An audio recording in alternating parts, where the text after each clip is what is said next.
ஹர ஹர சங்கர ஜய ஜய சங்கர ஹர ஹர சங்கர ஜய ஜய. இந்த உலகத்தில் வாழற வரைக்கும் செல்வ வளம் தேவை, ஐஸ்வர்யங்கள் கிடைப்பதற்கு நிறைய வழிமுறைகள் இருக்கு.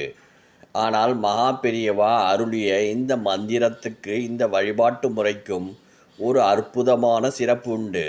அந்த வகையில் மகா பெரியவா நமக்காக அருளிய ஐஸ்வர்யங்களை அள்ளி தரக்கூடிய ஒரு அற்புதமான மந்திரத்தை தான் இந்த பதிவில் பார்க்க போகின்றோம். மந்திரத்தை சொல்பவர்கள் வீட்டில் மகா பெரியவா நிரந்தரமாக குடிகொண்டு அந்த வீட்டில் இருக்கக்கூடிய கஷ்டத்தை முழுமையாக நிவர்த்தி செய்வார். அது என்ன மந்திரம், அதை எப்படி உச்சரிக்கணும் என்பதை பற்றி தெரிஞ்சுக்கலாமா? வீட்டில் இருக்கக்கூடிய மகாலட்சுமி சுரூபமான பெண்கள் இந்த மந்திரத்தை சொன்னால் ரொம்ப நல்லது. ஆண்களும் இந்த மந்திரத்தை சொல்லலாம். கார்த்தால எழுந்து குளிச்சுட்டு மகா பெரியவா திரு உருவ படத்துக்கு குங்குமம் பொட்டு வைத்து பூக்களால் அலங்காரம் பண்ணிட்டு அந்த படத்துக்கு முன்னாடி ஒரு மணப்பலகையில் உட்கார்ந்து கொண்டு வீட்டில் இருக்கும் கஷ்டங்களை எல்லாம் போக வேண்டும், அஷ்ட ஐஸ்வர்யங்கள் வீட்டில் குடிகொள்ள வேண்டும் என்று வேண்டிக்கொண்டு மந்திரத்தை சொல்ல வேண்டும். மகா பெரியவா அருளிய அதிர்ஷ்டத்தை அள்ளி தரக்கூடிய அஷ்ட ஐஸ்வர்ய மகா சித்தி மந்திரம் இதுதான்.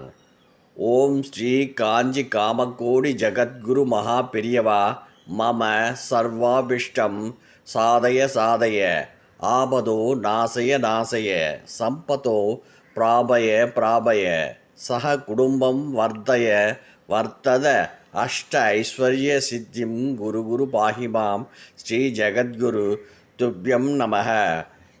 இந்த மந்திரத்தை மனசுருகி ஒரு நாளைக்கு ஒரு தடவை சொன்னால் கூட போதும்.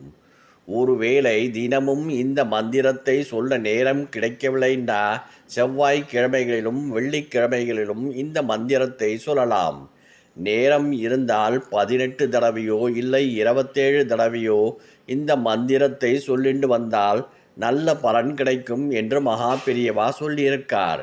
எத்தனை நாள் சொல்லலாம் என்று கேட்கக்கூடாது. பிரச்சனை தீரும் வரை உன்னை விட்டால் எனக்கு வேற கதி இல்லை என்கிற மனோபாவத்தோட சொல்லிக்கொண்டே இருக்கணும். நிச்சயம் பெரியவா அனுகிரகத்தில் ஐஸ்வர்யங்கள் சேரும், வறுமை நீங்கும், கஷ்டங்கள் எல்லாம் காணாமல் போய்விடும். நம்பிக்கைதான் வாழ்க்கை. நம்பிக்கையோடு சொல்லிக்கொண்டு பலனடைவோம். ஹர ஹர சங்கர ஜய ஜய சங்கர ஹர ஹர சங்கர ஜய ஜய